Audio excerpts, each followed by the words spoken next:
여러분 안녕하세요. 6학년 1학기 국어 7단원 첫 번째 시간입니다. 교과서 236쪽입니다. 이번 7단원의 제목은 우리말을 가꾸어요입니다. 그래서 이번 단원에서는 올바른 우리말 사용을 주제로 근거를 들어 글을 쓰는 방법을 알아봅시다. 한 장 넘겨볼게요. 238쪽입니다.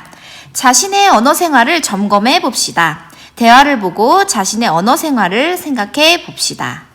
아빠, 이번 생선은 뭐예요? 생선이라니. 생일 선물요. 우리말을 그렇게 줄여서 말하면 어떡하니? 친구들이 다 그렇게 말해요. 그렇게 안 하면 핵노잼이란 말이에요. 헐, 이것도 못 알아들으세요? 자, 이런 대화를 한번 봤는데요. 자, 지금 이 대화에서 의사소통이 잘 되고 있었나요?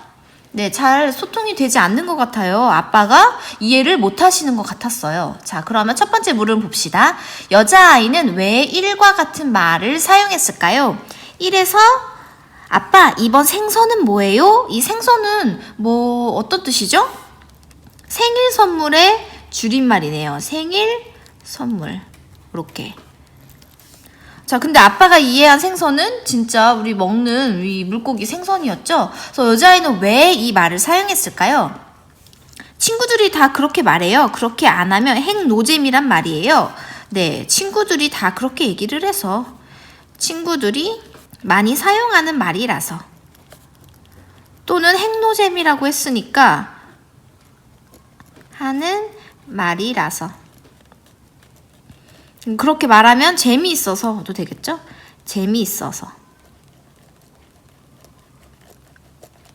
2번, 아빠는 여자아이가 한 어떤 말이 잘 이해되지 않았나요? 자, 우선 어떤 말? 생선도 이해를 못했고요. 그 다음에 핵노잼이란 말이에요. 이것도 이해를 못한 것 같고요. 헐, 이것도 못 알아들으세요?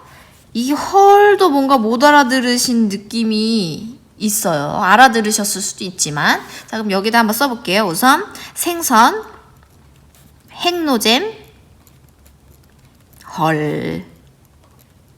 자, 여러분 여기서 핵노잼은 한번 이 단어는 핵 더하기 노 더하기 잼으로 이렇게 한번 분해를 해볼게요. 핵은 한자어예요. 그래서 한자어로 핵무기 할 때 아주 강력한 무기 핵. 그래서 되게 강하다는 뜻이 있습니다. 강하다. 그 다음에 노는 외국어예요. 노. 아니다. 그 다음에 잼은 재미있다. 이건 우리말이에요. 재미. 그럼 핵노잼은 한자어와 외국어와 우리말을 결합해서 만든 신조어겠네요. 그래서 엄청 재미가 없다. 라는 뜻이죠. 자, 그 다음 3번. 아빠와 여자아이는 왜 말이 통하지 않았나요? 네, 왜 말이 통하지 않았을까요? 여자아이가 쓴 생선, 줄임말, 신조어, 그 다음에 헐, 이것은 비속어나 욕설에 해당하는 말이라고 합니다. 선생님이 이 헐의 뜻을 네이버에 오픈 국어사전이라는 게 있어요. 이 오픈 국어사전은 국어사전에 등재되지 않았지만 실제로 많이 사용하는 그런 신조어나 새로운 단어들을 함께 실어서 볼 수 있는 그런 단어 국어사전인데요. 거기에 보니까 이 헐이 어디서부터 시작이 됐는지 거슬러 올라가다 보니 욕에서부터 비롯된 단어다라는 뜻이 나왔습니다. 그래서 이 헐을 우리가 비속어 욕설이라고 볼 수도 있고요. 또는 신조어라고도 볼 수 있겠네요. 자, 그러면 왜 말이 통하지 않았나요? 여자아이가 신조어, 그다음에 줄임말, 비속어 등을 사용했기 때문입니다. 여자아이가 줄임말,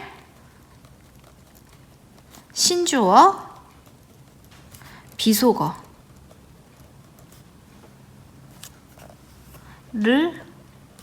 사용했기 때문이다.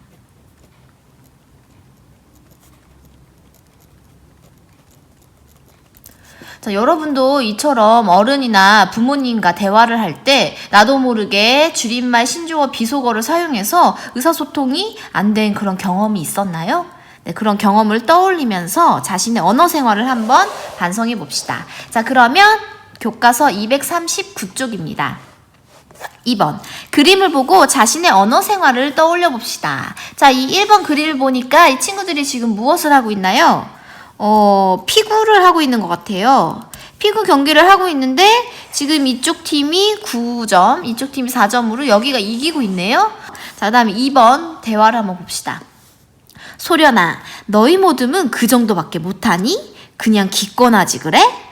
라고 말하는 얘가 누구냐면 얘야, 얘. 이기고 있는 팀의 이 친구가 소련이한테, 소련이는 여기 있는 친구네? 그렇게 말을 하는 거예요. 이렇게 말을 하면 안 되는데 실제로 우리가 교실에서 학교에서 피구를 하다 보면 진짜 이런 말이 나오기도 하죠. 선생님도 이런 말을 들어본 적이 있는 것 같아요. 그다음 두 번째. 강민아, 끝까지 열심히 하는 모습이 멋지다, 힘내 라고 말하는 이 친구는 이기고 있는 팀의 친구였고, 그 다음에 강민이는 여기 지고 있는 팀의 친구였어. 그래서 이기고 있는 친구가 지고 있는 친구한테 힘내 라고 격려해주는 말을 하고 있습니다. 자, 물음을 볼게요. 이기고 있는 모둠의 친구가 2와 3처럼 말한 까닭은 무엇일까요? 자, 2와 2처럼 말한 까닭은 뭐예요? 친구를 약간 무시하면서 비꼬으려고 그렇게 말을 한 거죠. 친구를 무시하려고. 무시하고 으스대기 위해서. 내가 잘한다. 내가 너네보다 훨씬 잘해. 그런 뜻으로 이렇게 으스대기 위해서 이렇게 했습니다. 자, 그 다음에 3번 친구가 힘내 라고 말한 친구는 뭘까요? 네, 친구를 격려하고 응원하기 위해. 격려하고 응원하기 위해서 말을 했습니다. 같이 이기고 있는 팀의 친구임에도 불구하고 말하는 이 내용이 전혀 달랐네요. 2번.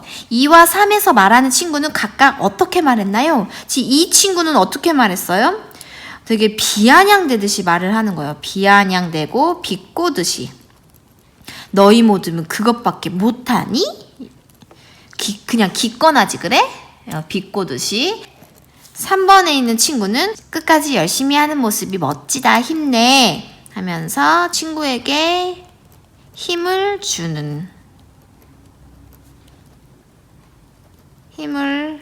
주면서 얘는 되게 부정적으로 말했고 3번 친구는 긍정적으로 말했다는 그 차이가 있습니다.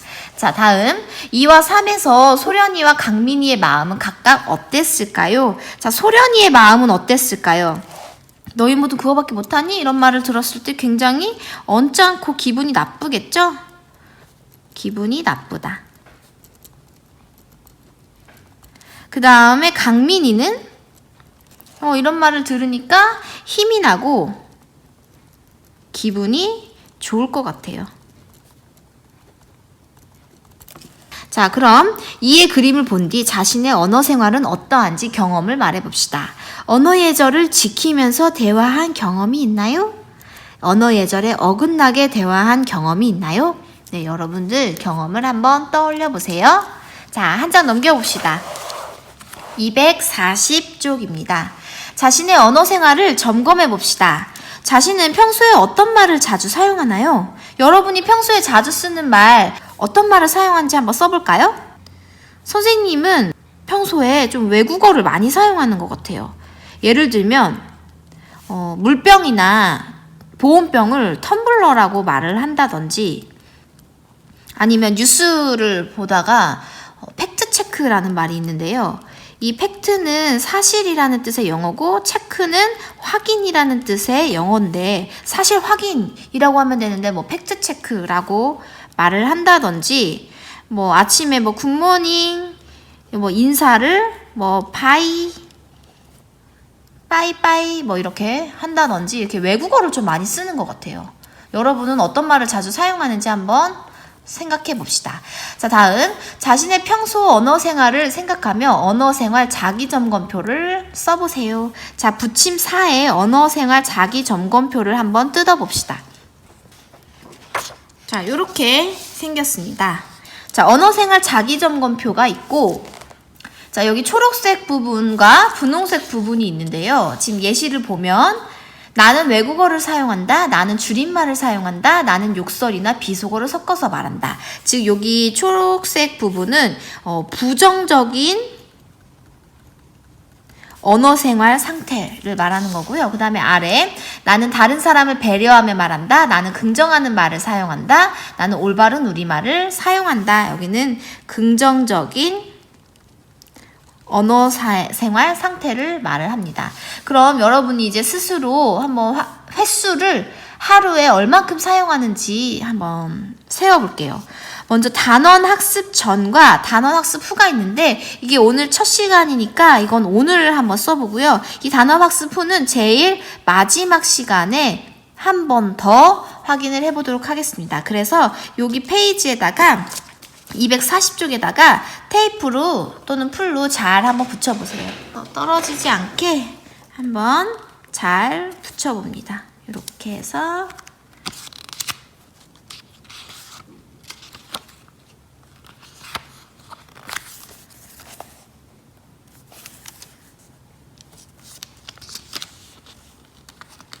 이렇게 붙여봤습니다. 자, 그럼 여기 예시가 이 물음이 두 개가 비어 있는데 이 두 개를 한번 채워봅시다. 부정적인 언어생활 상태를 나타내는 것들은 뭐가 있을까요? 네, 예를 들면 나는 신조어를 사용한다. 그리고 아까 나온 것처럼 친구에게 무시하는 말을 한다. 그것도 되겠고요. 비꼬는 말을 한다. 비아냥거리며 말을 한다. 그런 것도 다 되겠습니다. 또는 뭐 초성으로 말한다. 요즘 뭐 이응 이응, 기역 시옷 뭐 이런 말들을 많이 사용하잖아요. 그래서 초성으로 말을 한다. 선생님 그걸 한번 써볼게요. 초성으로 말한다. 이런 것들도 있겠습니다. 자, 그 다음 아래에 긍정적인 언어생활 상태에서 배려하며 말하고 긍정하는 말을 하고 올바른 우리말을 사용하고 자, 또 어떤 것들이 있을까요? 여러분이 생각해서 한번 써보세요. 선생님은 뭐 다른 사람을 존중하는 말한다. 존중하며 말한다. 를 한번 써볼게요.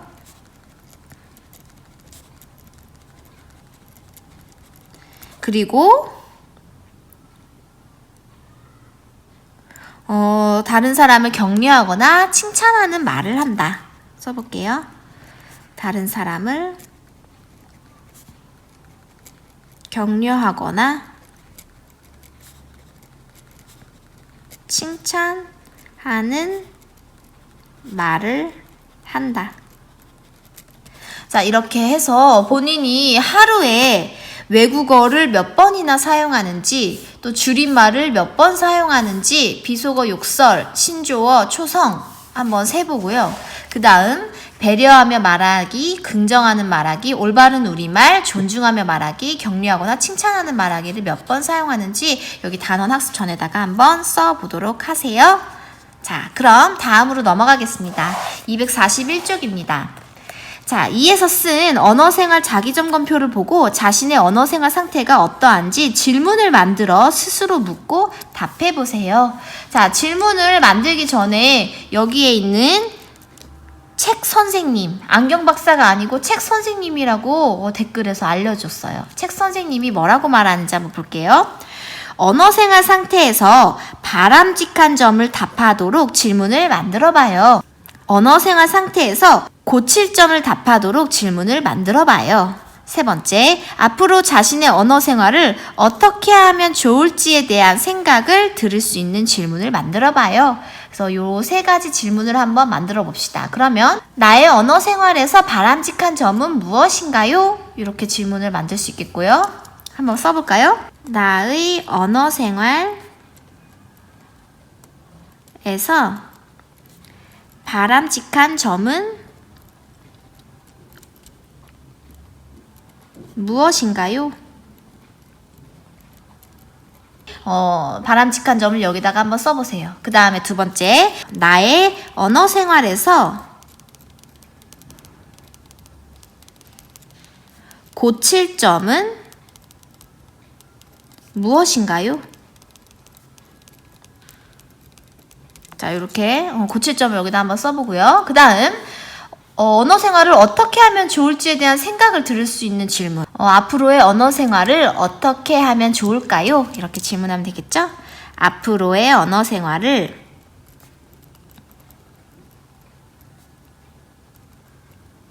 어떻게 하면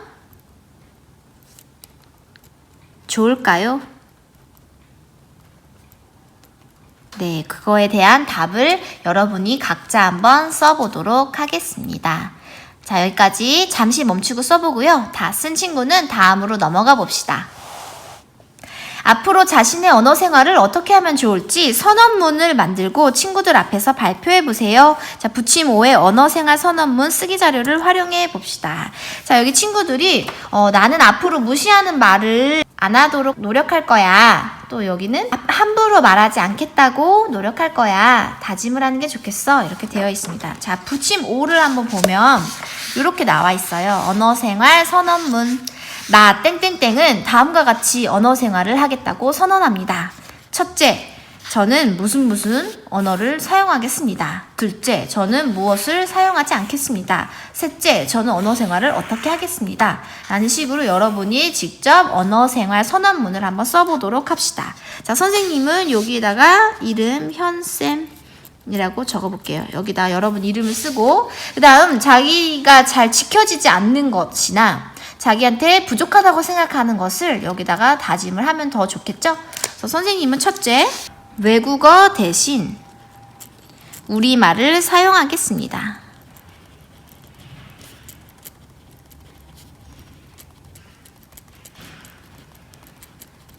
긍정하는 말을 많이 사용하겠습니다.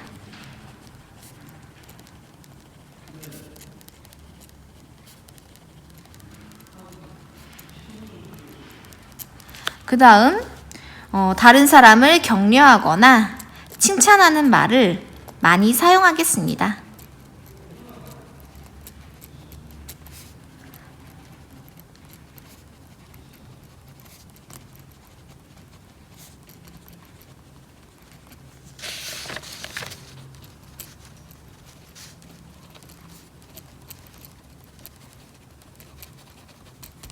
자, 이렇게 해서 선생님의 언어생활 선언문이었습니다. 자, 여러분들도 각자 본인이 잘 지키겠다고 약속을 한번 해보도록 합시다. 자, 그럼 오늘은 여기까지 마치겠습니다. 이 언어생활 선언문은 여러분 책상에 잘 보이는 곳에 붙여두세요. 그럼 수고하셨습니다.